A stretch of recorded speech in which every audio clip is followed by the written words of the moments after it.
महाकाल बाबा को कालों का काल कहा जाता है, तो इसके ऊपर आप क्या कहना चाहेंगे? इसके पीछे की क्या कहानी है?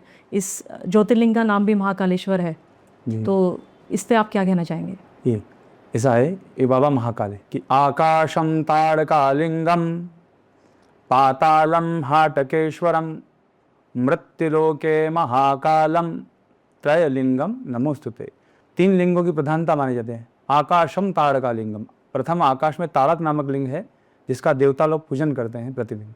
पातालम हटकेश्वर, द्वितीय पाताल में हटकेश्वर नामक ज्योतिर्लिंग विराजमान है जिसका राक्षस लोग सर्व लोग पूजा करते हैं। मृत्युलोके महाकालम, और मृत्युलोक में भगवान महाकाल है। मृत्युलोक के भगवान महाकाल अधिपति हैं इसलिए। और 4 दिशा होती है, पूर्व पश्चिम उत्तर दक्षिण। तो दक्षिण दिशा को जो है अशुभ माना जाता है। हम कोई भी मकान लेते हैं तो दक्षिण दिशा में का मकान लेते हैं, क्योंकि दक्षिण दिशा यम की रहती है और भगवान महाकाल का मुख जो है दक्षिण दिशा में है। और काल की तरफ मुख होने से, दक्षिण की तरफ मुख होने से भगवान महाकाल कहलाए हैं, यानी जिससे काल भी डलता हो, जो काल से भी परे हैं और जिससे काल भी जिनका सामना नहीं कर पाता, ऐसे बाबा महाकाल है। इसलिए दक्षिण मुखी ज्योतिर्लिंग होने की तरफ और काल की तरफ मुख होने के कारण इनको बाबा महाकाल कहा जाता है। जय बाबा महाकाल। जय बाबा महाकाल। तो पंडित जी, मेरा दूसरा सवाल ये है कि लोग कहते हैं कि भैरव बाबा के दर्शन के बिना महाकालेश्वर के दर्शन अधूरे हैं। जी। तो ऐसा लोग क्यों कहते हैं? इसके पीछे की क्या रहस्य है? इसके पीछे का रहस्य यही है कि आप संसार में कहीं पर भी जाएंगे, आप किसी भी देवी मंदिर में जाएंगे या शिव मंदिर में जाएंगे, तो वहाँ उनके एक रक्षक देवता विद्यमान रहते हैं जी, जो उस क्षेत्र की रक्षा करते हैं या उस मंदिर की रक्षा करते हैं। तो माता जी के मंदिर में जाएंगे तो शेर तो विराजमान रहता है, वहाँ पर भैरव विराजमान रहते हैं माता जी हर मंदिर में। वैष्णो देवी जाएंगे तो वहाँ पर भी भैरव। इसी प्रकार हर शिव मंदिर पे प्रत्यक्ष रक्षक देवता रहते हैं। तो यहाँ पर भी उज्जैन नगरी में जो है, उज्जैन नगरी के रक्षक हैं तो भगवान महाकाल के द्वारपाल कहे गए हैं। तो काल भैरव भगवान महाकाल के द्वारपाल है। द्वारपाल ये जो नगर की रक्षा करते हैं, जिन्होंने भगवान स्वयं ने उनकी आज्ञा से तैनात किया है कि मैं यहाँ तुमको तैनात करता हूँ, कोई भी व्यक्ति किसी प्रकार की आपदा हो यहाँ पर आने नहीं पाए बिना आपकी मर्जी के अंदर।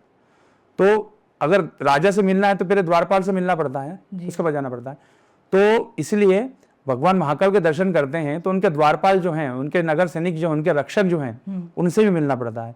तो ऐसा कहा जाता है कि अगर आप उनके दर्शन नहीं करो तो बाबा महाकाल के दर्शन अधूरे माने जाते हैं। इसलिए साथ में के काल भैरव जी की बाबा जी को भी दर्शन किए जाते हैं साथ में बाबा महाकाल के जी। उससे यात्रा पूर्ण मानी जाती है जी।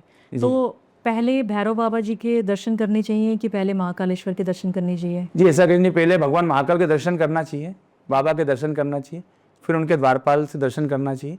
बाकी श्रद्धा अनुसार आप किसी भी कर सकते हैं, इसी में किसी प्रकार का वो ये नहीं है कि आप दर्शन पहले बाबा भैरव करो। आपकी श्रद्धा हो तो आप बाबा महाकाल से दर्शन करो, भैरव से दर्शन करो।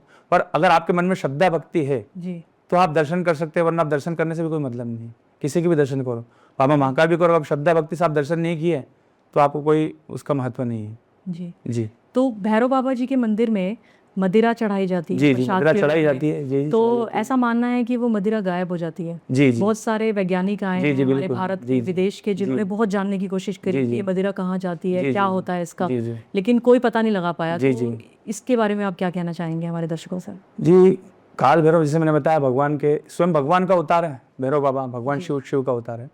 और काल भैरव भगवान के नगर सैनिक है। तो अलग अलग भारतवर्ष में अनेक भैरव विद्यमान है, बड़े बड़े भैरव, अष्ट भैरव हैं, अष्टविनायक हैं। वहाँ पर अलग अलग भगवान को चढ़ावा चढ़ता है। हमारे यहाँ शुरू से भगवान बाबा जो काल भैरव है, इनको मदिरा का भोग लगाया जाता है जी जी।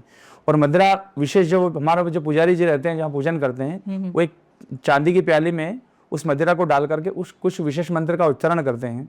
उस मंत्र का उच्चारण करने के बाद जो है मदिरा जब भगवान के मुख से लगाई जाती है तो मदिरा ऑटोमेटिक जो है भगवान ग्रहण करते हैं ना, गायब उस प्लेट में से गायब हो जाती है जी। मैंने खुद देखा जी, आपने खुद ने देखा होगा, अनुभव किया होगा। लेकिन इसका जो है ये कोई भी आज तक ये पता नहीं लगाया कि वो मदिरा जाती कहाँ है या कहीं निकलती है। आसपास के क्षेत्र में कहीं भी जाएंगे आप तो ऐसा कोई स्थान नहीं मिला कि जहाँ से आपको लगे मदिरा। तो ये भगवान क्यों, भगवान महाकाल और भगवान भैरव जी का चमत्कार है कि वो मदिरा पान करते हैं और वो मदिरा पान कर करके वो मदिरा कहाँ जाती है इसका आज कोई सोर्स पता नहीं लगा है। वैज्ञानिक भी आए थे किसी समय, सुना था जी, उन्होंने भी कुछ खोजबीन किया, लेकिन वो भी पता नहीं कर पाए कि आखिर मदिरा जाति का है। इसे आप भगवान का चमत्कार ही मान सकते हैं। बिल्कुल, हजारों लाखों श्रद्धालु रोज आते हैं, इतनी मदिरा वो चढ़ाते हैं जी जी। तो वो कहाँ जाती है ये आज तक किसी को पता नहीं। प्रत्यक्ष प्रमाण, वो प्रत्यक्ष उसको प्रमाण की आवश्यकता नहीं है। बिल्कुल जी जी, जो आपके सामने दिख रहा है जी जी जी जी।